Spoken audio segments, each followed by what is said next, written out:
Hello, this is Dr. Morris. I'm doing a media exam review for exam 4. This is for microbiology. This is the fall semester 2006. The review will cover chapters 17 through 20. Also will cover lab assignment number 7.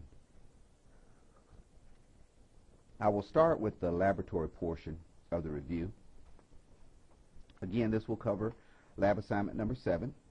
You should know the definition of gastroenteritis, and you should be familiar with the organisms that can cause gastroenteritis. You should be familiar with the term rapid onset emetic syndrome.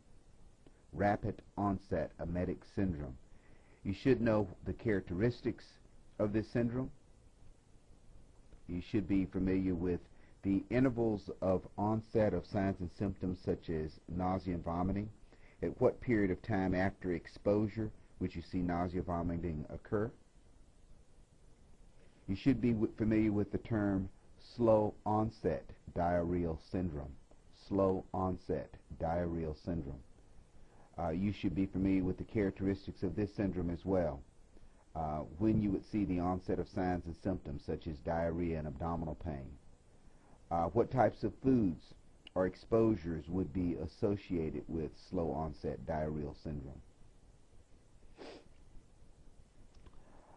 You should be familiar with the strategies that can be used to prevent food poisoning. What types of methods can be used to prevent food poisoning? You should be familiar with the organism Bacillus cereus and its relationship with food poisoning. You should be familiar with the characteristics of this organism, the toxin that's produced by this organism.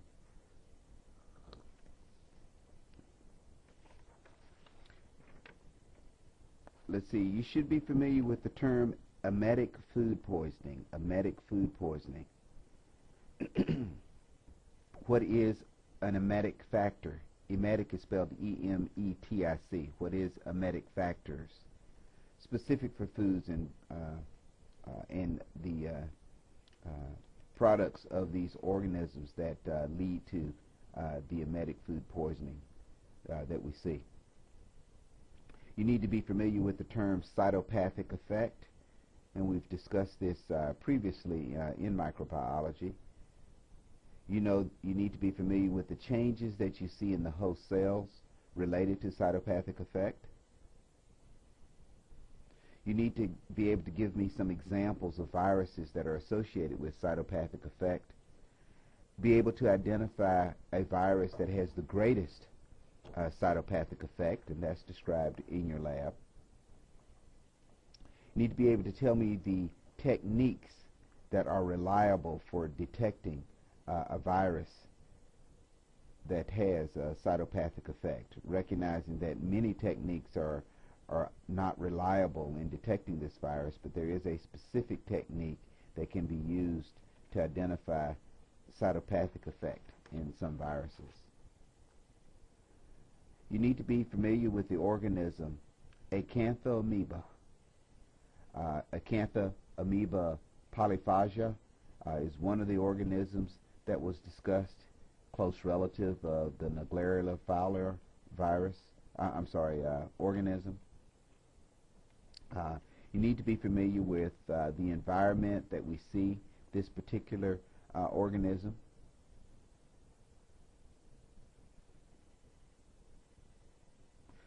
You do need to know what are the types of illnesses that you can see in humans related to Acanthamoeba. What particular types of infections can you see related to Acanthamoeba in humans? You need to be familiar with the illness Acanthamoeba keratitis. Acanthamoeba keratitis. What is this particular type of illness related to?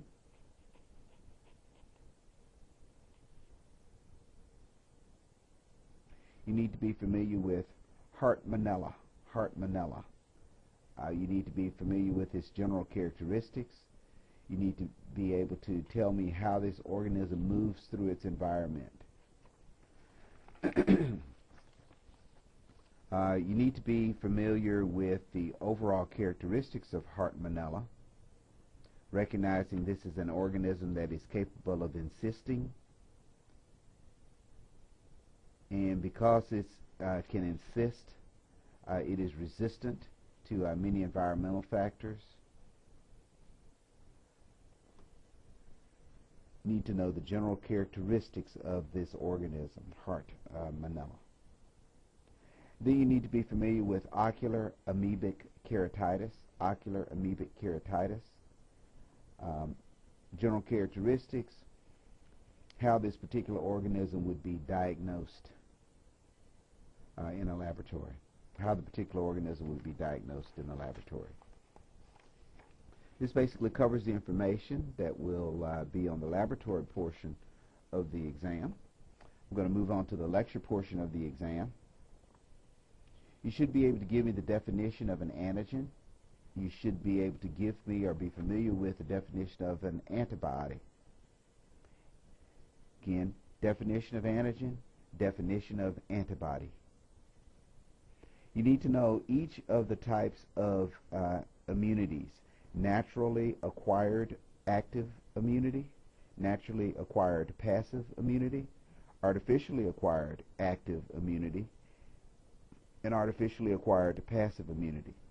You should be able to give me an example of each of these types of immunities. You should be familiar with the antibodies that are typically found in mucus, saliva, and tears. What type of antibody is usually found in mucus, saliva, and tears? You need to be familiar with the IgG and IgM antibodies as far as which one is the most common antibody found in the body. Which one would you typically see elevated in an acute infection?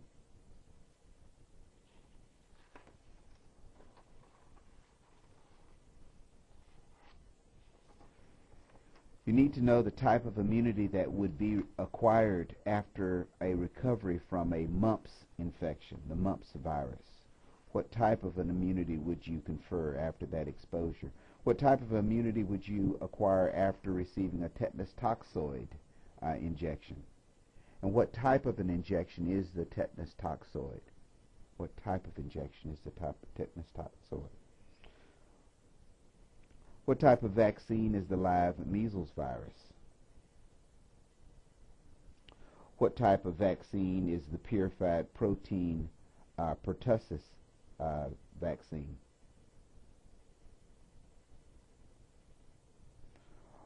Bordetella pertussis can be administered as a dead virus. What type of virus would that be? The dead Bordetella pertussis virus versus the purified protein Bordetella pertussis vaccine.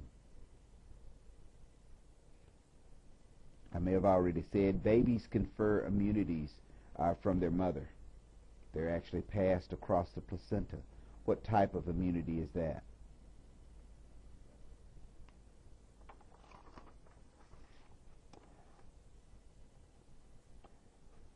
Switching to HIV disease and the AIDS antibodies, what particular type of diagnostic study is most useful in determining the presence of AIDS antibodies? What is the particular type of laboratory exam that's used to detect the presence of AIDS antibodies?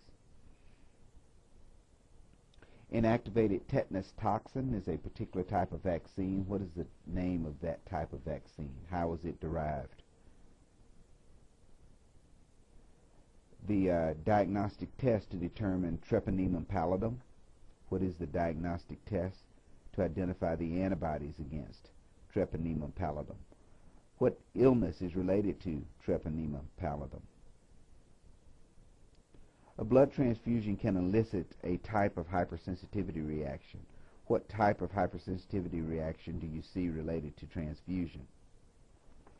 Be able to identify a type 1 hypersensitivity reaction, a type 2, a type 3, a type 4 hypersensitivity reaction. be able to identify those 4 different types. You should be able to compare and contrast those 4 different types of hypersensitivity reactions. When an individual is about to receive tissue transplantation, or if a person wants to be a donor of tissue, what type of laboratory studies are typically performed to ensure that the host tissue, or that the host would be able to receive the donor's tissue?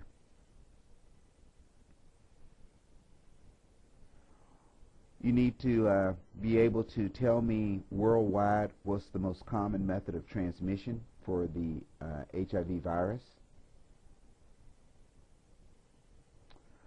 Antibodies against HIV are typically ineffective. You need to be able to explain to me why those antibodies are typically ineffective. For the diagnosis of clinical AIDS, there are particular studies that are performed.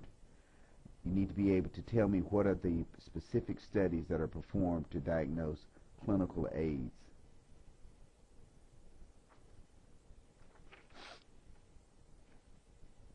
A hemolytic disease is related to the Rh factor of the mother and the Rh factor of the baby.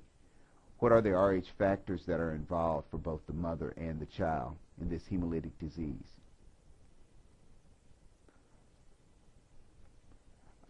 A transplant rejection is a form of a hypersensitivity reaction. What type of hypersensitivity reaction occurs in transplant rejection? You should be able to describe that process. Should be able to give me examples of a type 1 hypersensitivity reaction, examples of a type 1 hypersensitivity reaction. IgE antibodies are attached to mast cells.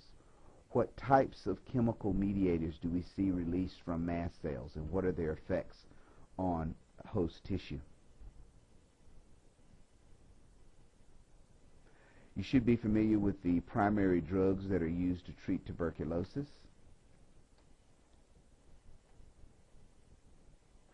You should be familiar with the type of drug that's used to treat cystode infections.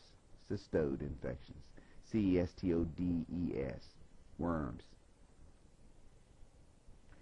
You need to be familiar with the term drug resistance, and what are some of the factors that lead to drug resistance. You need to be familiar with the term broad-spectrum antibiotic. You should be able to give me an example of a broad-spectrum antibiotic. Antibiotics can be produced synthetically. Where are most or more than half of antibiotics produced from? What is the source by which antibodies are derived from?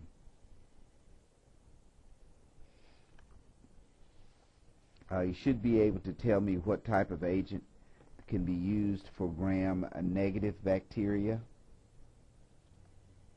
You should be familiar with the spectrum covered by cephalosporins, the spectrum covered by penicillins, the spectrum covered by polymyxin, the spectrum covered by bacitracin, and the spectrum covered by polyenes.